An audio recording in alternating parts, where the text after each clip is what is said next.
wanted to just start off this morning by reviewing the schedule for today and tomorrow. There might be a couple of changes to the schedule, but there we go. Yeah, okay. So today we're going to start out with going over any questions that anyone might have from yesterday. And then we will go through more of the DG Jupyter Notebook through the end of step 1. So that's the import and format data step that we started yesterday at the end of the day. Then we're going to move over to the statistics lecture because there's a lot of statistics background that I like to go over before we get into the real nitty-gritty of running DEC2. Make sure we're all on the same page now. After our break this morning, we will then continue with the notebook through the end of step 3, which is the end of the running DEC2. And then after our lunch break, I'll finish the statistics lecture, which has to do with describing the visualizations that we're going to do at the end of the notebook and the statistical background there. Then we're going to hopefully finish the notebook by the end of the day. I think the part of this schedule that's going to change is we'll actually hear from Armin and Lisa tomorrow morning. So rather than beginning the Voices Metagenomics overview today, we'll do that tomorrow morning. So we should have time actually to get all the way through visualizations today. But again, we do have quite a bit of buffer time. So if it takes a little bit longer than I anticipate, no problem. We did want to ask if anybody has any difficulty with the fact that our break tomorrow is from 9:10 to 9:30 a.m. Pacific time. Normally our morning breaks have been 9:30 to 9:50, so this is a little bit different. Was anybody planning on having that 9:30 slot open tomorrow? Is this an issue for anyone? We can be flexible.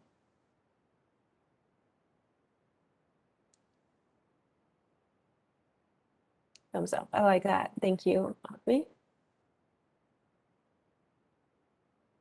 All right.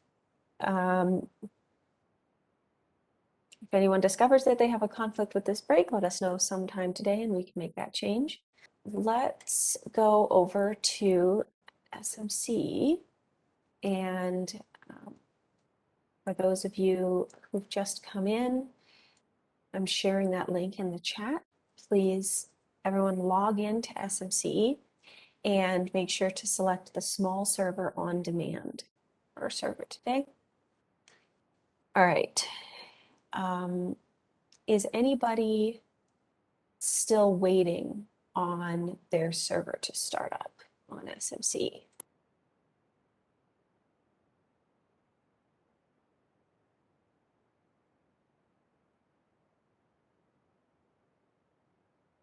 Okay, excellent. Thanks, Joel.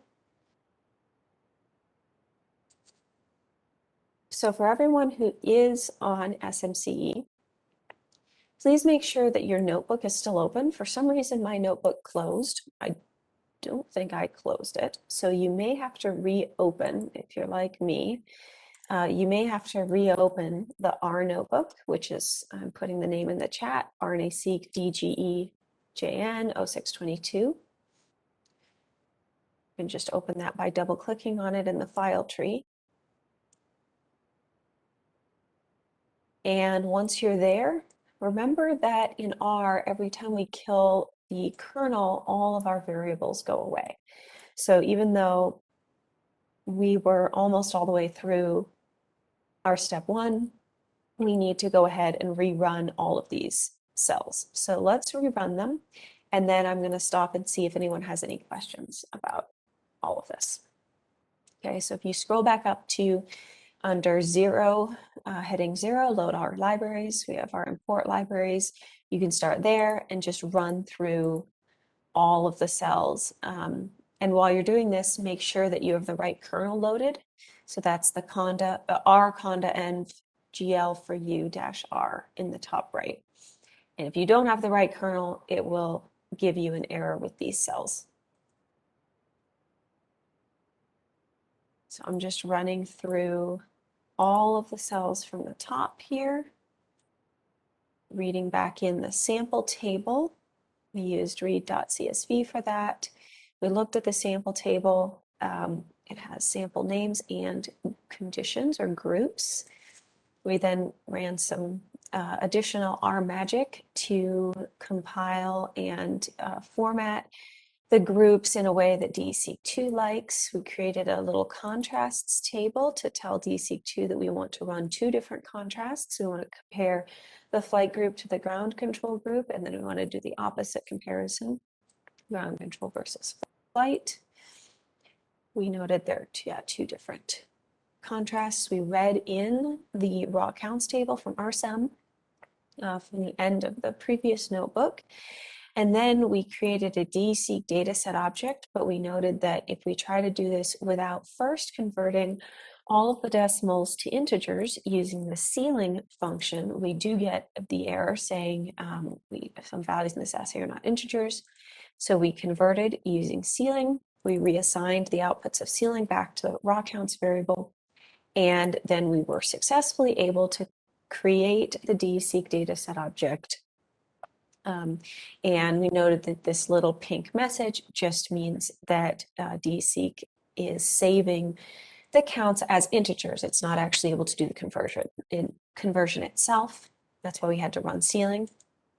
Then when we run summary, we looked at the DSeq dataset object and we surmised that there are 55,487 genes in our DSeq dataset object. And that brings us to the end of where we were yesterday. So before I move on here, does anyone have any questions about what we went over yesterday?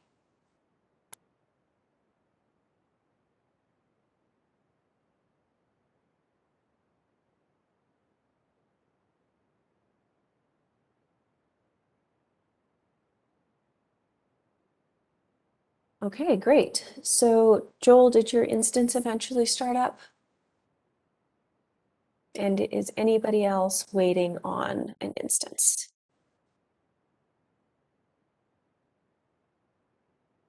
All right, wonderful. Okay. So the next step here is a filtering step.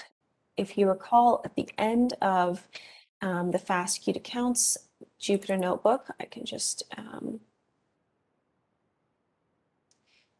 it's going to take a while to load actually. So instead of going to the end of the FASTQ to counts notebook, just what we can do is to take a look at, we can make a new cell here, and we can just look at our raw counts a variable here by just putting that variable into a new cell and running it. And what you can see is one of the things that we noted yesterday was that there are some genes here that have 0 counts across all of these samples. So these genes are extremely uninformative. Obviously, they're not telling us anything about the samples that we actually have. Can you guys think of a reason why? One of the things that I always highlight here is that we align, when we have a sample, we align the genes back to a reference genome that is not necessarily tissue specific. So we have soleus muscle, right? But we've aligned to a reference genome that wasn't necessarily soleus specific. So some of these genes might not be able to, it might not be expressed in the soleus. So it's not necessarily a bad thing or a technical artifact that we get no counts here. It's just these are, you know, genes that have 0 expression in this muscle, potentially. That's one hypothesis. In any case, we need to filter out genes that are not going to be informative. We have 55,000 genes. That's a ton of information. And if we have just empty data rows sitting here, that's going to bog down future analysis when we could just filter them out and get rid of them. So I'm going to hide this very long output by clicking on this blue bar here to the left. This is a nifty Jupyter notebook trick. You can click on this blue bar and it will minimize the output from a cell. So I just clicked on the second blue bar there on the left. All right, so at GeneLab, we perform a standard filtering step that's recommended by uh, the developers of DESeq2, where we filter out any genes that have a count sum of less than 10 across all samples. So this isn't just going to filter out those genes with all zeros, it's also going to filter out some genes that have very low expression across all samples. It has to be a count sum of less than 10 across all the samples. And this is recommended for performance DESeq2. So this just in general removes genes which are uninformative because they're extremely lowly expressed in all samples. So remember that in the intro to R notebook, we went through this function called row sums. Remember that this function will give us a true or false statement whether if we calculate row sums and we ask a question like greater than or less than, it's going to give us a true or false statement for each row. Was the sum of this row greater than, so with the syntax I have here, greater than 10. So let me just break down the syntax that we're using here. So what we're passing in to row sums is not just our DESeq data set object, right? So our DESeq data set object we created from our raw counts matrix, our sample table, and we stored it in a variable called DDS. Well, that I talked extensively yesterday about how that object has multiple slots in it. It's holding the counts and it's holding the sample assignments from the sample table, right? So in order to access just the counts slot from that DESeq object, there's a built-in function for DESeq2 called counts. We can just access the counts by running counts and passing in our DESeq dataset object. So let's actually add an extra cell here and take a look at what that would look like. So if I run just counts DDS, put that in the chat, what I get looks exactly like when I just ran raw counts. So you can see that when we created the DESeq dataset object, the raw counts matrix is now stored in a slot in the DESeq dataset object, which is accessible using a little built-in function called counts. So if I run counts of a DESeq dataset object, it'll just give me back the counts matrix that I fed in there. Okay. Again, I can minimize this large output by clicking on the blue bar to the left. Please shout out or put a question in the chat if I'm going too quickly here. So what I wanted to break down here was I've isolated just the counts matrix from the DESeq dataset object, and now I'm calculating row sums by passing the output of that isolated function, counts of DDS. I'm passing that to the row sums function, calculating row sums for each row of that counts matrix. So that's just effectively calculating the row sums for each gene. And then I'm saying which of those are greater than 10 and assigning that output to a variable called keep. So all the rows with row sums greater than 10, all the genes with row sums greater than 10, get saved into a variable called keep. And then the second row of my cell here, remember I'm using this bracket operator, which slices out rows or columns that we want to keep. And if you are slicing on the row, remember you have to add a comma. So I'm saying keep only the rows in DDS. So slice out DDS, keep only those rows that had row sums greater than 10. And I'm updating the DDS variable. So I'm reassigning the output of this slicing mechanism. I'm reassigning that back to DDS. So I've now updated, once I run this cell, I've updated DDS only with those rows that have row sums greater than 10. So let's go ahead. Why do we choose 10 and not 0? Is there... So I have a question privately. Why do we choose 10 and not 0? Is there no effect on the results? So we choose 10 because this is what is recommended by the DSeq2 algorithm. Before you run RNA sequencing data through DSeq2, it's recommended to filter out genes that have any row sums less than 10 across all samples, because it's generally accepted that those genes are probably noise or 0. And if we only filtered out row sums that were equal to 0, we would still have a lot of genes that had very, very low expression across all. And in general, due to the nature of RNA sequencing data, if you just have extremely low expression across all samples, it's less believable, less robust, because that's usually due to a technical artifact.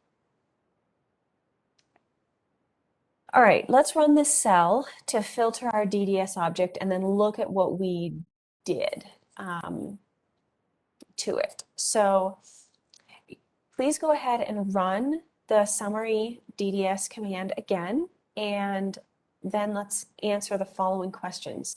How many genes had a count sum of less than 10 across all samples? Please use the link that Armin just put in the chat to in our DDS dataset object.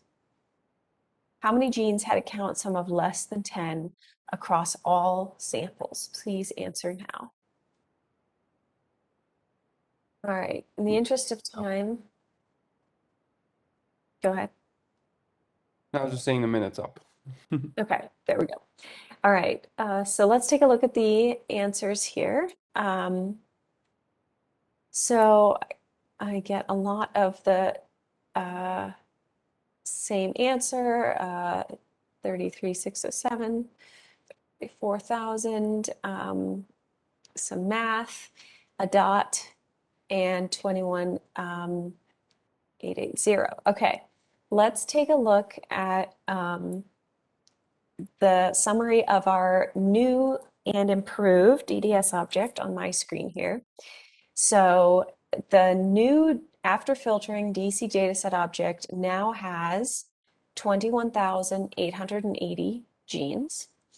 And so I can add a cell here. And remember, R is a mathematical statistical language, so it's all set up to do fancy math for us.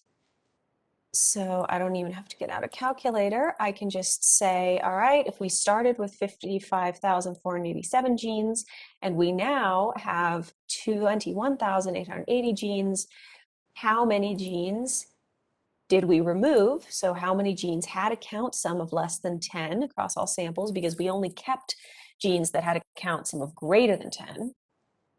That would be this 33,607 number. Okay. Does anyone not see how I got there?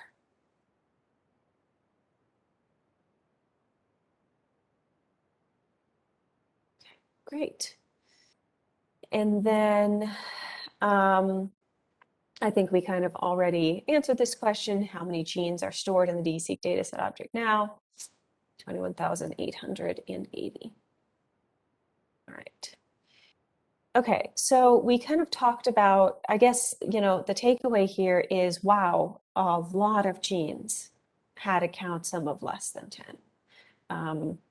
We removed more genes than we kept, right? So this was a pretty drastic filtering step, and we've hopefully removed a lot of noise. But to kind of understand where the improvements from this kind of filtering drop off, let's use the next couple of code blocks to see what happens if you filter out genes with a count sum less than 20 across all samples, or less than 50. But what's very important here, you can reuse all of this syntax. This is all already written for you, but please make sure to rename your variables. So do not use keep or DDS again, because we're overwriting. That would overwrite our old variables, okay?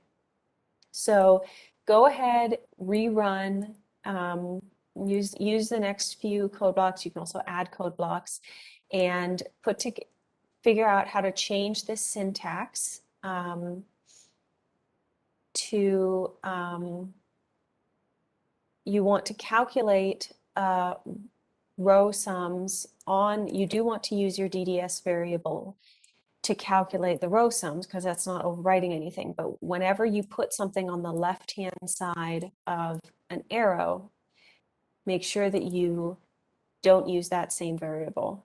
You rename it. You can call it keep underscore 20 or keep underscore 50, DDS underscore 20, DDS underscore 50, and then take a look at that summary to see how many genes you remove if you filter out genes with a count sum less than 20 or less than 50.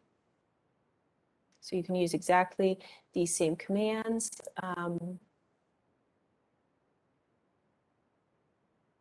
Make sure that you don't overwrite your keep and DDS variables. So I'll give you a couple of minutes to think about the syntax, and then we'll go through it together.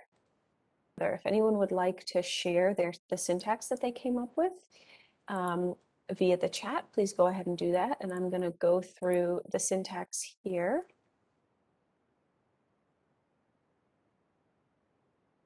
Nice, Mark. Yeah, exactly. So let's see how Mark got there. And me, nice. Okay. So I've just copied in the original syntax from up here. We were calculating row sums on the counts slot of our DDS variable. We want to do that for count sums greater than 20. Nice. Yeah, thank you, Elba. So instead of overwriting my keep variable, I'm going to call mine keep underscore 20. And then in the next row, I want to slice my DDS object on my new keep underscore 20 variable. So I have to rename because the original keep variable has to do with filtering on greater than 10. I'm creating a new keep underscore 20 variable for filtering on greater than 20. I want to slice my original DDS object, or at least the one that has already been filtered for 10. I'm filtering it again on 20, but instead of overwriting that DDS variable, I want to call this new one DDS underscore 20 so that I don't overwrite that original DDS variable, and then look at the summary for DDS underscore 20. Okay. So let's go ahead and run this code and see what happens. Okay. So sorry, Armin, I'm not using the Mentimeter for the next for this set of questions, but thank you very much. So as you can see, we've gone now, when we filtered on greater than 10, we get to 21, a little less than 22,000. Now we're down to about 20,000. So we didn't remove that many genes now that we've gone up to this next level of filtering. What about when we filter out genes with a count sum less than 50 across all samples? So I'm just going to change all my 20s to 50s here. Yeah, thanks, Mark. Yeah, exactly. So please, anybody who is not following here, please let me know, and I can go slower here or explain some of these details again, but we can just rerun this syntax with 50 instead of 20, and we get 17,658 genes left. So what we wanted you to really notice here, and kind of the takeaway, is that our very first filter pass removed the majority of, removed a huge amount of genes. So there were more genes than not that had either a 0 row sum or at least a row sum less than 10 across all samples. As we keep going up, we're removing fewer and fewer genes. So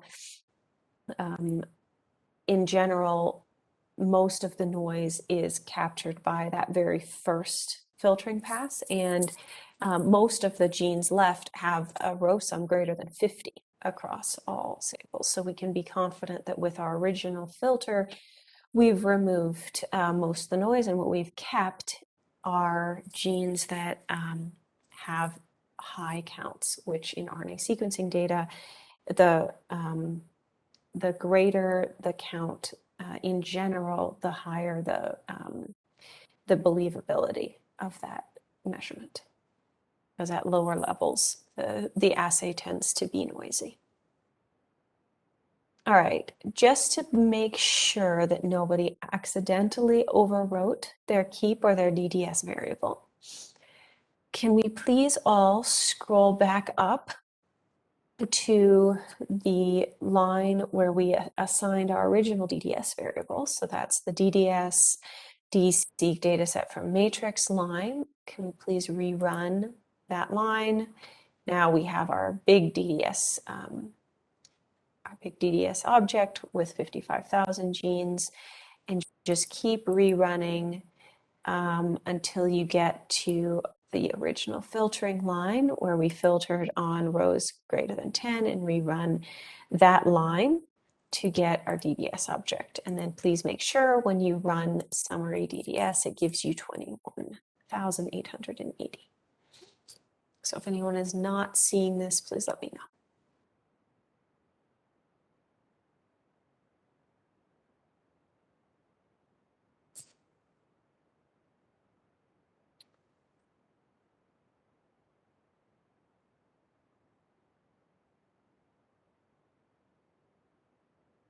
Okay, great.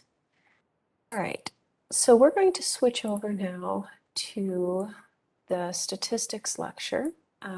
Before I get there, are there any general questions about what we've just done? Creating a DEC dataset object, filtering on genes with low numbers of expression, things like that. All right, hopefully everyone can see my screen. You should be seeing Introduction to Statistics for Differential Gene Expression Analysis. So this is a lecture that I have designed to be appropriate for beginning undergrads who have not yet had any type of statistics exposure. So I start out, there are 13 different topics in this lecture. So I start out by describing metrics to quantify or describe data. So really basic, mean, variance, and standard deviation, because understanding these, students may have heard some of these terms before, but really understanding how they build on each other and how they're calculated is important, because they form the basis for the more complex calculations that we're going to get into. And I show how in bioinformatics, we don't do these by hand, obviously. They're calculated by computational programs, and I find that this is important to communicate because it explains how we can just run a one-liner later on, and a bunch of complex computation goes on behind the scenes.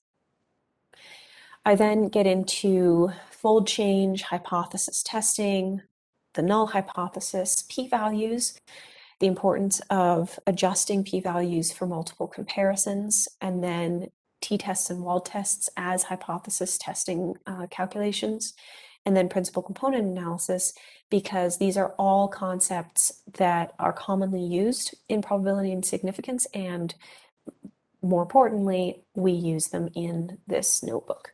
I just realized I can't see the chat. Hang on. Okay, so feel free to put things in the chat or to unmute if you have any questions. Right, so we use all of these terms and calculations in the differential gene expression analysis notebook. So, and each one kind of builds on each other and builds on the original really basic metrics. And then finally, we get into these three key methods that are used in the DESeq2 R package. So median of ratios, this is how we normalize all of our samples for sequencing depth. Maximum likelihood estimation, and the general linear model or negative binomial model. So these are really advanced, I mean, relatively advanced topics in probability and statistics, but having kind of a passing understanding of how these work means that when we are running the three DESeq2 steps, the students will be able to understand what's going on. At the end of the lecture, we then also go over three common visualizations in bioinformatics that build on these topics. So I start off by defining terminology that I tend to use over and over when I'm teaching through this notebook, and that I use this terminology to mean very specific things, but each of these terms it's not necessarily a technical term, and so I want to make sure to define what I mean when I use it. So when I say sample data or data set, I'm talking about a set of data points from an experiment, whereas a sample is a self-contained measurement of one or more variables. So you can have a sample where you have multiple variables measured for that sample. A data point then is a single value in a data set, so a measurement of one variable for one sample. And then, of course, when I say variable, what I mean is a quantifiable aspect of a sample. This can be numeric or non-numeric.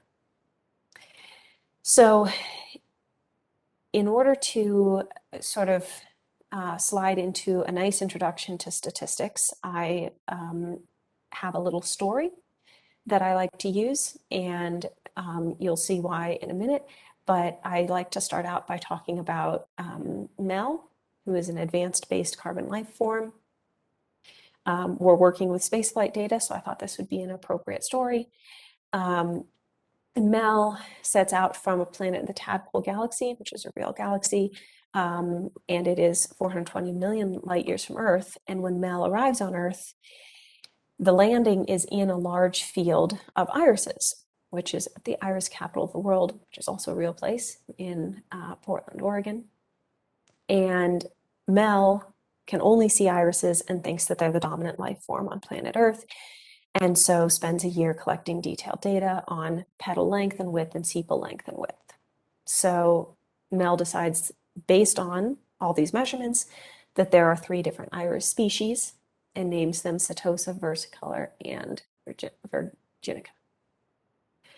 So the reason that I introduce this story is because there is a very commonly used, and some of you may already be familiar with this data set, very commonly used data set called the IRIS data set. This is just an example data set. It's often used in bioinformatics to illustrate how to perform analyses or visualizations.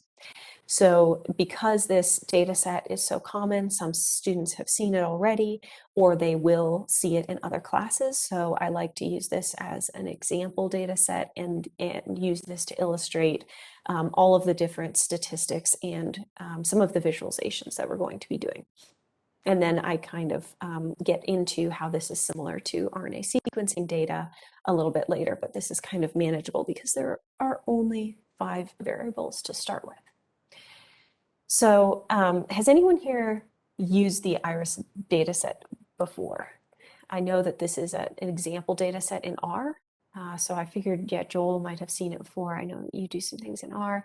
Is this a new data set for pretty much everybody else? Okay, Agni, Rachel, I've seen this data set. Okay. Okay. All right. So, right. So I start out by showing the iris data set so I've, as this formatting might be familiar, what I did was to read the iris data set into an R Jupyter notebook, and then I read it in as a data frame. I read it in with a header and with row names, and then I took a look at the first 5 samples, and just there are only 5 variables, so I just printed that out to the screen and took a screenshot.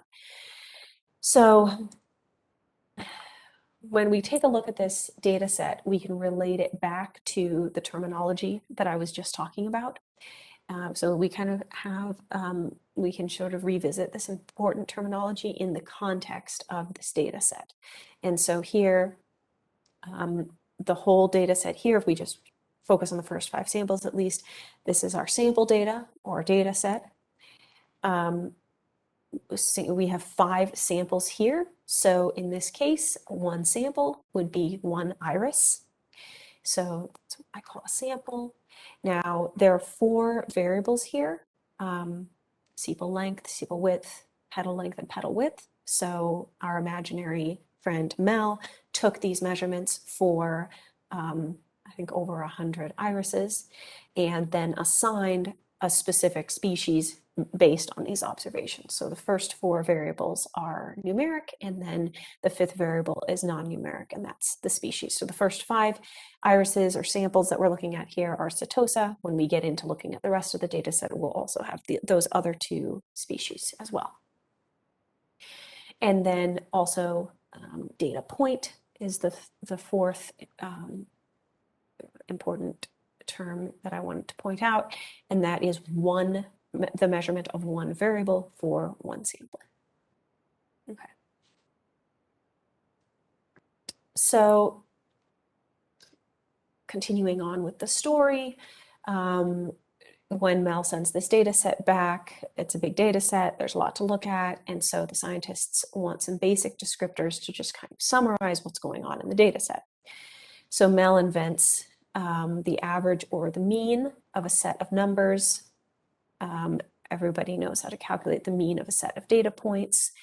And so I've put the equation here on the slide. But this is an important calculation because other calculations build on it, add all the data points together, and divide the sum by the total number of data points. So if we wanted to, for example, calculate the mean sepal length for samples 1 through 5, we can do this by hand, or I keep mentioning how R is a mathematical and statistical language, and it's set up to quickly do these kind of calculations, so we don't have to do them by hand. So in order to calculate the mean of a list of numbers, remember we went over the function C, which is a way of creating a vector or a list out of a set of numbers. So I've created a list of numbers here, the sepal length of samples 1 through 5, and I'm passing that into a very handy R function just called mean. And R calculates the mean of a list of numbers. So we don't, this is a way to calculate mean in R. However, the mean only describes the center of the data set, as we all know, not the outer edges, and the edge cases of a data set are often the most interesting. So Mel comes up with another quantification method, the variance or dispersion of a set of numbers.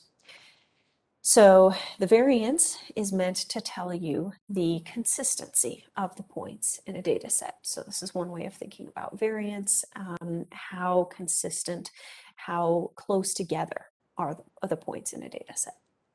So for example, A data set with low variance is going to have data points closer together. They're going to be more consistent. There's going to be less space between those data points than a data set with high variance. Variance is useful because it helps you predict the likelihood of unusual events. If you have a data set where most of your data points are close together and only a couple are far away, the likelihood of unusual events is pretty low. But if you have a group of data points in the middle and then lots of data points out at the edges, your likelihood of unusual events is a little bit higher. So importantly, data sets can have the same mean but different variance. And so this is why it is important to use both mean and variance to describe a data set. So we have both of these quantifications here, and this is going to become important later. So here we're looking at a hypothetical data set. The data values are on the x-axis, so this particular data set has values from 75 to 125. The number of samples is on the y-axis, and the mean of this data set is 100. But we can also look at a second data set here where the mean is still 100, but the variance is much, much greater. You can see the tails of the data set are much wider. So simply looking at the mean might tell you where the center of the data set is, but it doesn't tell you anything about those extreme edges, which are interesting because they tell you the likelihood of events that kind of differ from the mean or differ from the average. All right, so interestingly, calculating variance depends on whether we want to calculate variance for the whole population, so all of the irises on Earth, for example, or just a sample data set from the population. So for example, Mel's irises data set, it's not all the irises, it's just the irises that Mel was able to quantify. So of course, if we're scientists, we want to know the variance for the entire population that we're studying, but that's often not possible. So in our story here, Mel just samples a reasonable amount, and then we hope that the sample is big enough to be representative of the population. And so this is an accepted method in statistics. There is a part of statistics, just I like to make this note here, where we can actually calculate how big a sample needs to be in order to be representative of the population. But that is outside of the scope of this course, and we're not going to be going into that today. All right, so how do we actually calculate variance? This is calculating the variance of a data set that was sampled from a larger population. We also call this the sample variance. First, we calculate the mean, so mean coming in handy. We subtract the mean from each individual data point, square each result, and sum up the squared results. And finally, we divide by one fewer than the total number of data points. So I've put the official equation here. I think it's important to show each step, but it's not going to be important for everyone, obviously, to remember this, because all of these can be calculated programmatically at this point, but making sure that we understand, where these calculations are coming from is important. So as you can see, the calculation for variance takes into account both the mean and how the mean differs from each data point. So it takes into account not only where the center of the data set is, but how far away from the center each data point is. So if we wanted to find the variance, for example, of, again, sepal length for samples 1 through 5, we're calling again that sample variance would be here the variance of these 5 irises, whereas population variance is the variance of all the irises in the world. So if we wanted to do this by hand, It's a little bit tedious. First, we calculate the mean, add up all numbers, divide by 5. We already did this, 4.86. We then subtract the mean from each data point. So again, this takes into account the difference between the mean and the extreme edges. Square each result, sum up the results, and divide by 1 fewer than the total number of data points. So here we have 4. And by hand, I got 0.046. In R, programmatically, I'm able to do this again with a single one-liner. I create a vector of numbers, and then I pass it into a handy function called var, which calculates the variance of whatever list of numbers you provide.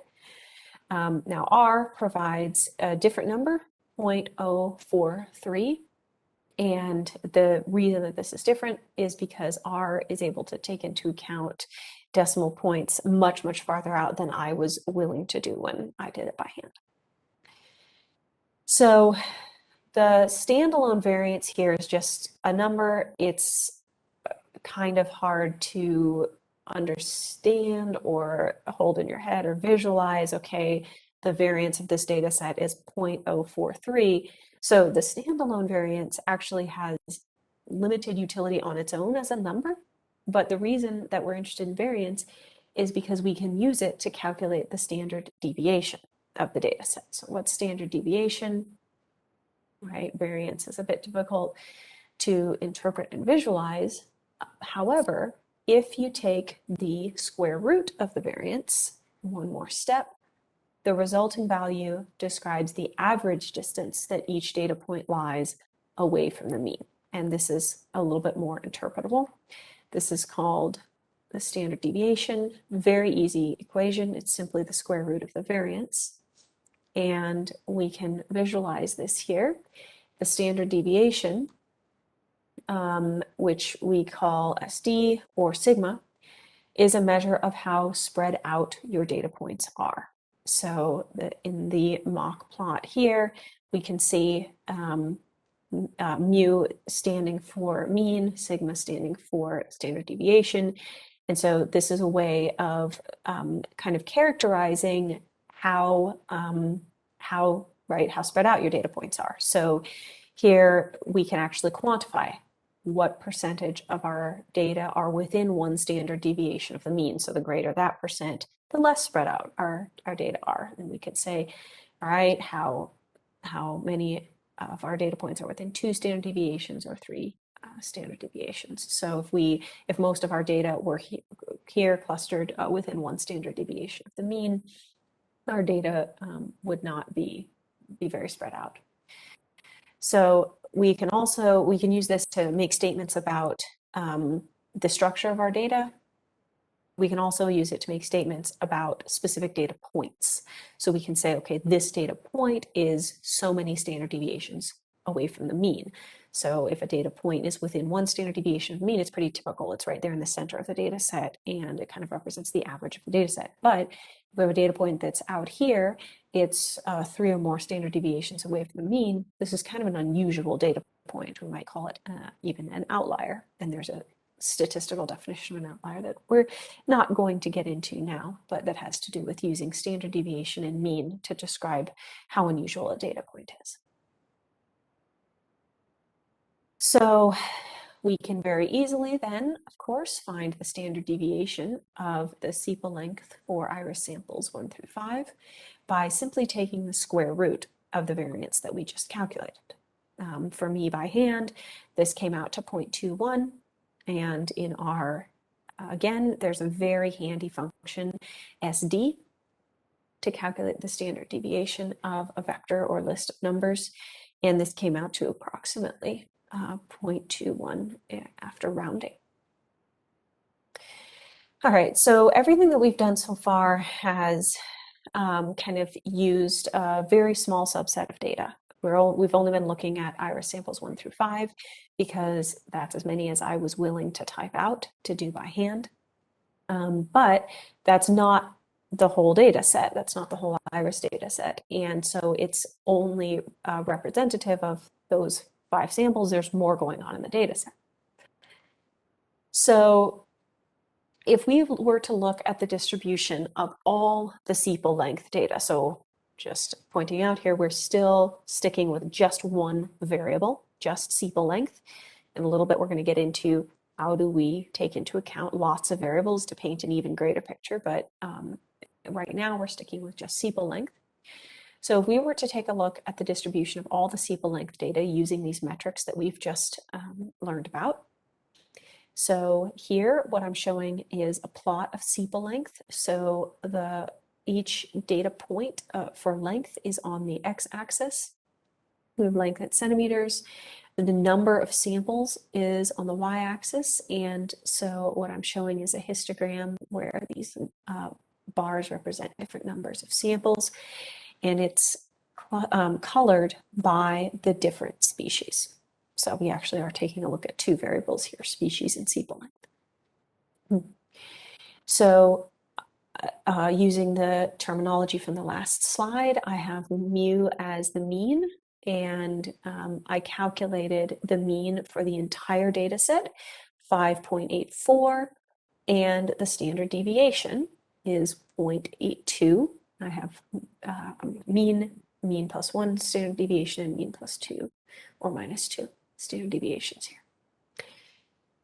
So taking a look at this plot, you guys can let me know in the chat, is the standard deviation of all of the data greater or smaller than the standard deviation of just the first 5 samples? And why do you think this is? So as a reminder, the standard deviation of just the first 5 samples was 0.21 or 0.207. And here the standard deviation of all the data is 0.82. So your answers in the chat, is the standard deviation of all the data greater or smaller than the standard deviation of just the first 5 samples? And why do you think this is?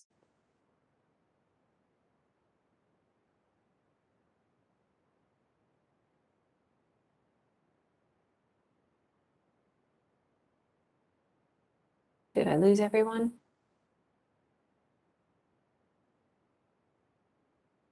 Greater due to the wider variance of total data points.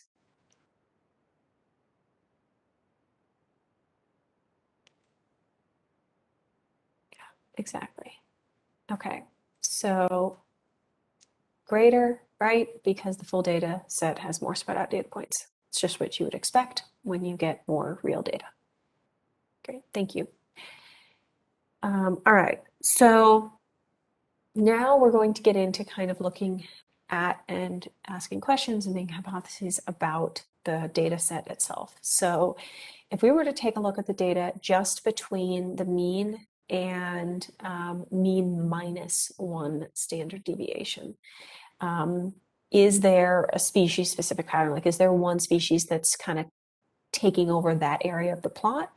What about then the data between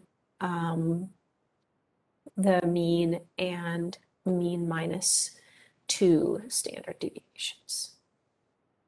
What do you guys observe here?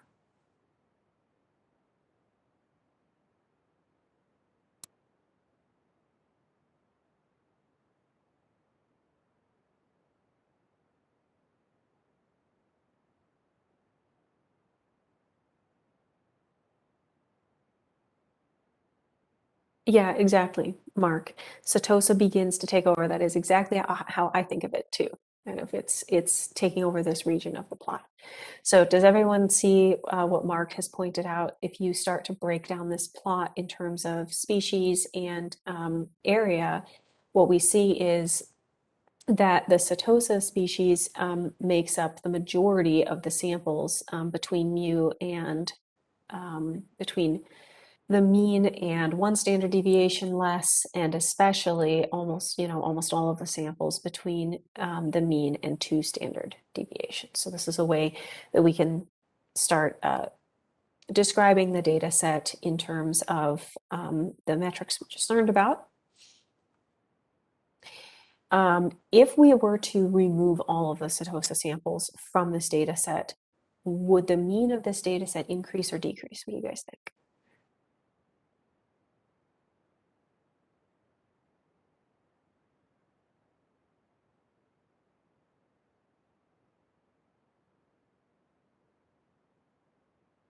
Exactly, guys. Yeah, thank you. Right, increase. And because Satosa sepal length is smaller than the mean. Yeah. And then finally, based on this graph, does one of the iris species appear more different than the other two? So I'll just go ahead because you've kind of already answered this. Satosa has less overlap with the other two than they do with each other. So Satosa's over here on the left, whereas Versicolor and Virginica seem to be overlapping. So the reason that I kind of put all of these questions here is because I want to introduce the idea of breaking this data set up by species and trying to understand the difference between groups, because that's what we're doing in differential gene expression analysis. All right, so if we want to quantify the difference between two groups of samples, we can use the fold change metric. So to calculate, what is fold change? To calculate fold change between two data points, you simply take the ratio of one data point over the other. So for example, calculating fold change between two data points 6 and 10, we get 0.6. So that's fold change. But we want to calculate, we're always interested in not just two data points, we're interested in fold change between groups, so two groups of samples. So for example, Satosa and the other types of irises. Yeah, in bioinformatics, we usually want to know the fold change of some measured variable between two groups or data sets. So in that case, we'd calculate the mean value of the variable of interest for each group, so mean, and then take the fold change of those mean values. So let's say we want to calculate fold change of sepal length pairwise between all the iris species. So Satosa versus Versicolor, and Satosa versus Virginica. The first thing we would have to do is calculate the means. So this is not something I was willing to do by hand. So I'm taking this opportunity to demonstrate some nice R magic to get a list from a row in a data frame. So previously, remember, I was typing the letter C because that's a function for concatenating together a bunch of values, and I was typing 5 values within that function.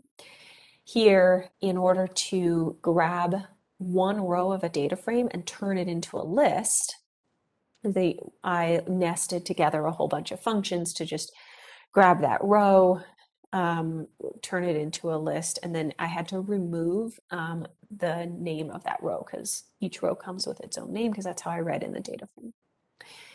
So I calculated the mean here for Satosa, means sepal length. I calculated it for Versicolor and for Virginica, and as you can see,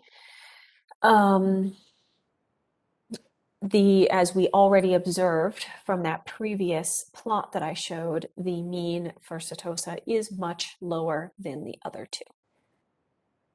So we have means 5.06, 5.936, and 6.588, and we can then use those to calculate fold change of sepal length between all the iris species by calculating, again in R, the ratio between all these mean values. So I set up these ratios in R, and then you can just very easily, as we saw before, calculate a ratio or a fraction in R, and then I pass the output of that fraction into this round function, which has two arguments: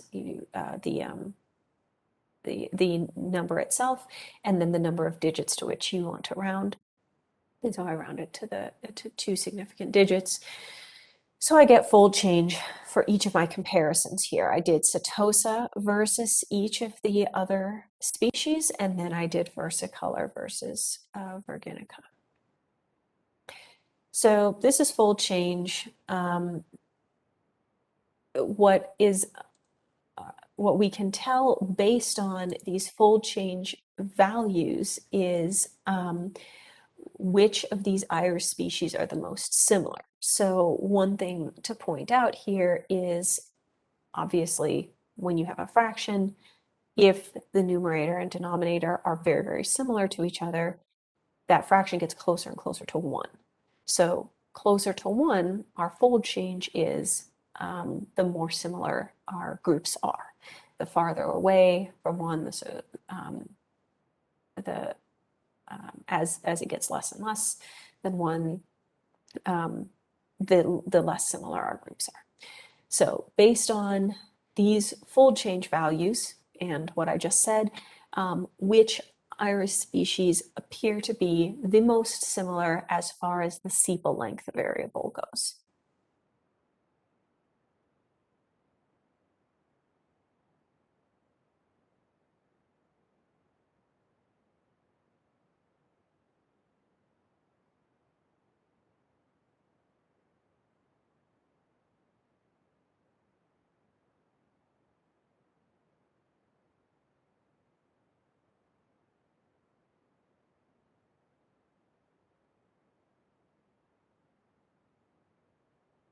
All right, thank you. Versicolor and Virginica are the most similar at 0.9, and then the most different, using the same logic, would be Setosa and Virginica. And I'll just take us back to a colorful plot here and point out that Setosa and Virginica were the farthest away from each other. So empirically, we can show, and with fold change, we can mathematically show. Okay.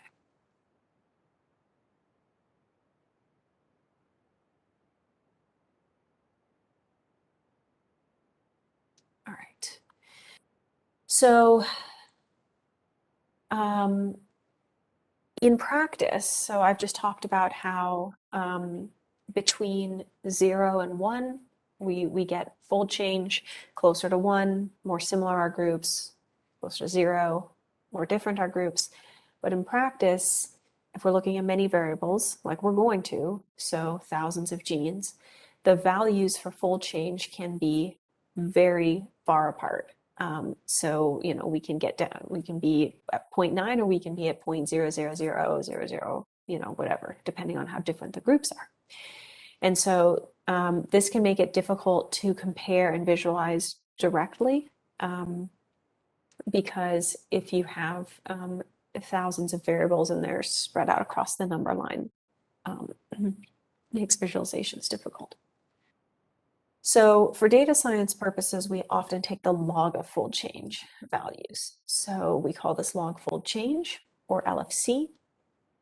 And the way that we do this is simply by taking that log function that we learned about in the R intro notebook and taking the log of that ratio. So I, again, rounded the output here to 2 significant digits.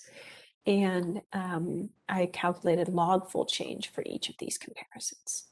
So a negative, this is also extremely easy to interpret because a negative log fold change always indicates lower overall values in the group being compared. So in this case, that's Setosa, whereas a positive log fold change indicates higher overall values in the group being compared. So we get negative 0.17 when we compare Setosa and Versicolor, and we get positive 0.17 when we compare Versicolor versus Setosa. So it's just the opposite comparison. All we get is a flip of the sign. So this is a metric that is very easy to calculate and understand. And the reason that I'm going over this is because this is one way, before we even get to doing sophisticated differential gene expression analysis, this is one way of taking a look at the difference between two groups. And so we're going to calculate log fold change between our flight and ground control groups later on in the notebook. All right, what time are we getting to here? Okay, so going back to our iris data set, what has Mel been ignoring so far? Well, as I pointed out earlier, Mel has only been using one variable, and that's sepal length. But just like our gene expression data, which now has 21,000 genes, Mel's iris data set is multidimensional data. It has more than one variable. When we say multidimensional, we're thinking of each variable as a dimension. It's just data science terminology. So how can we, or how can Mel deal with all of these variables to paint a more complete picture of the differences between the species, in these three iris species? Well, one thing that we could do is we could create a two-dimensional scatter plot. So this is what we did at the end of our intro notebook. We created a two-dimensional scatter plot to look at the relationship between two variables. So here we have sepal length on the x-axis and we have sepal width on the y-axis. And so each, we can see how the different species relate to each other using the measurements for these two variables. And you can see again, Setosa is kind of doing its own thing here, whereas the other two species tend to be more similar. But we have more than two variables, right? So we can create a 3D scatter plot if we only have three variables. This makes it a little bit more complex, but we can start to look at the relationship between three variables. Some fancy programs you can actually rotate the 3D scatter plot and look at relationships, but we don't have three variables. We have four in the iris data set, and it's very difficult to visualize four dimensions. So yeah, Mel gets really ambitious and invents principal component analysis, or PCA.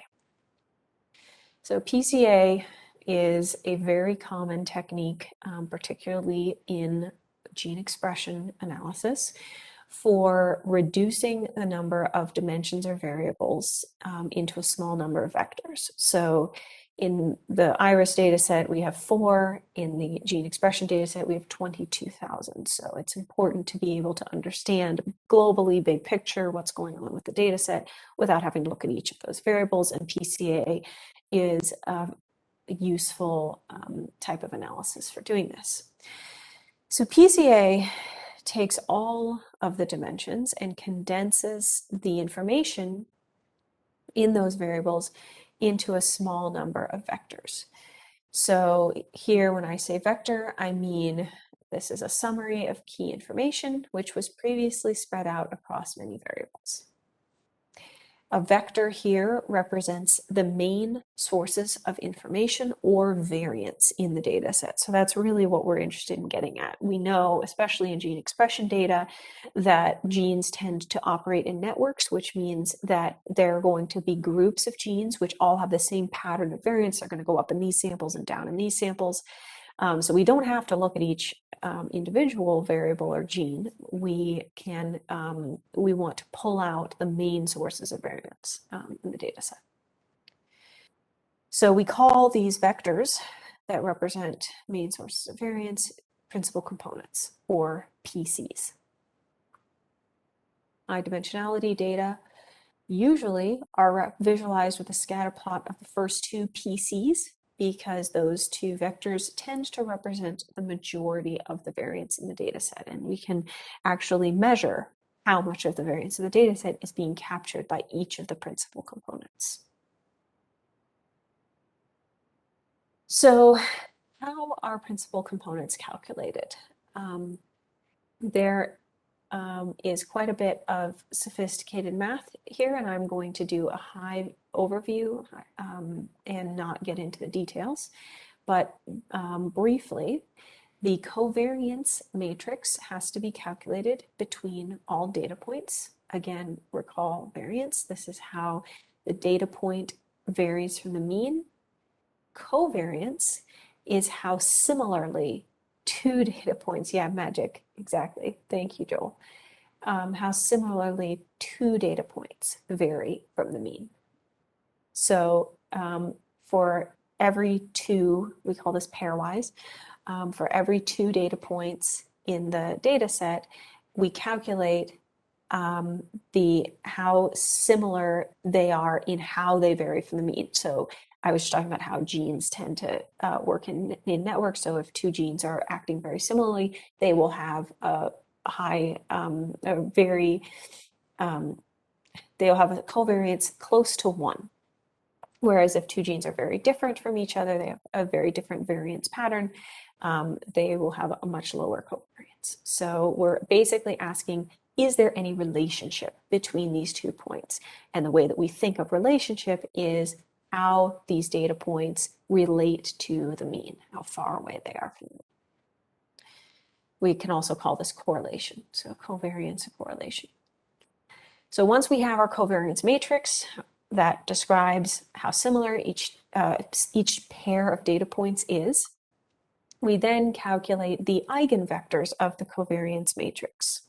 And eigenvectors here specifies the direction of the axes where there is the most variance. So I have a plot here that is meant to help us understand what's going on. So the eigenvectors then is what we call principal components, right? So here in this little toy data set, we have a bunch of blue data points, and what's being shown in this rotating plot is on the x-axis, the first, well, not on the x-axis. So the x and y-axis are not specifying anything right now that I want to point out. What I want to point out is the first principal component here is along the purple line. So as you can see, if we were to draw a line that meets up with these two little purple lines,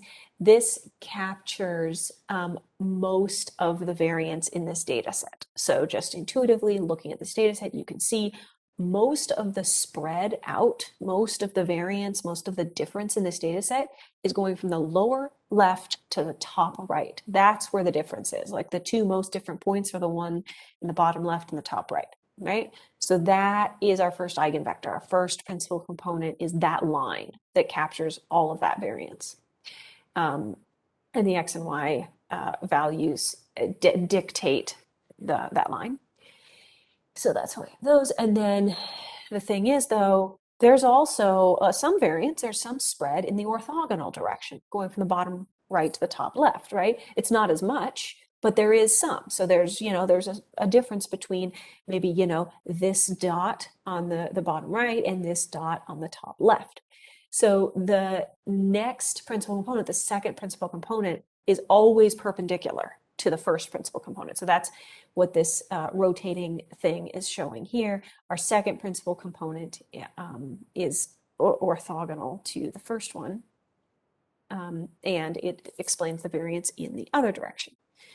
So that captures most of the remaining spread, and then there are third and fourth principal components, which if this were a three-dimensional scatter plot, you would be able to see, okay, well, there's also spread going into the page a little bit. And so our third principal component is going to be orthogonal to both the first and second principal component, it's just in the third dimension. Okay. So in this way, we capture variance in the data set without having to look at individual data points. We can describe that variance just with a line or an eigenvector. Before I move on, are there any questions about principal component analysis? Are Pcas for RNA-seq on fold changes or raw count abundances? We calculate them on raw counts, and then we calculate them again on normalized counts. We do not calculate Pca on fold change, but we could. Although we tend to calculate fold change between groups, so there would only be two values there. So it's fold change is kind of another way of summarizing data set. Any other questions?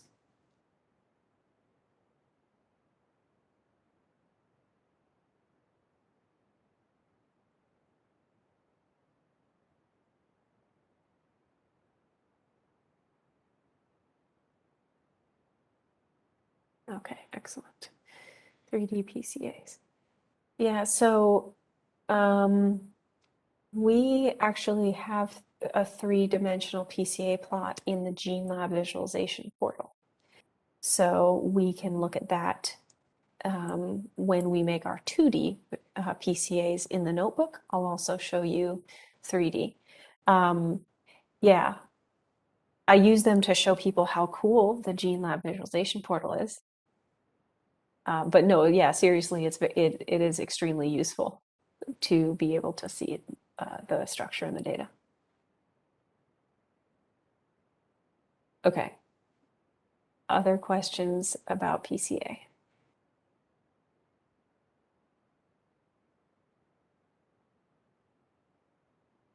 All right, I'm gonna move on. We're gonna have a chance to look around Pca plots and we can ask more questions then. Okay, so I apologize for the quality of this plot, but I just wanted to show this is what a Pca plot of all four of those numeric iris variables would look like. And it's colored by the non-numeric variable, the species. So again,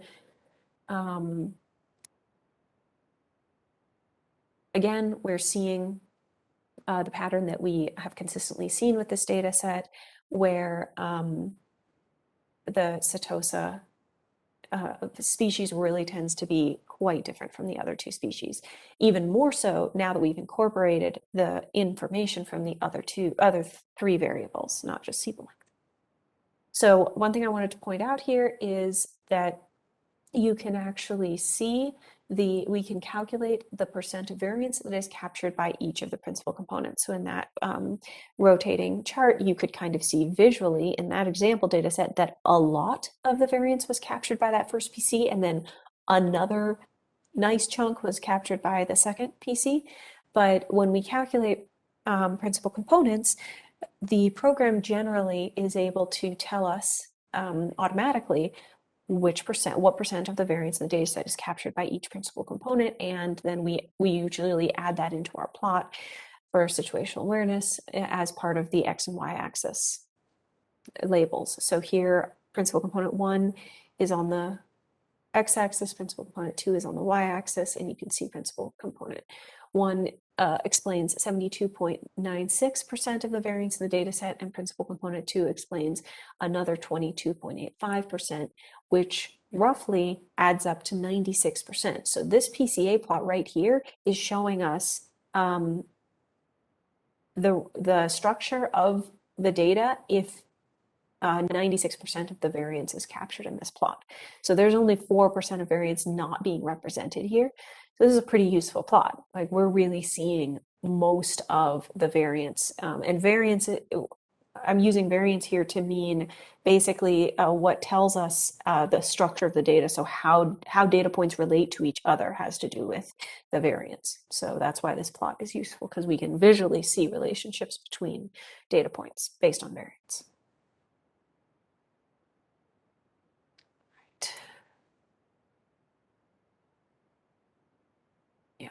Right, so each data point here is one iris sample, and we have percent of variance.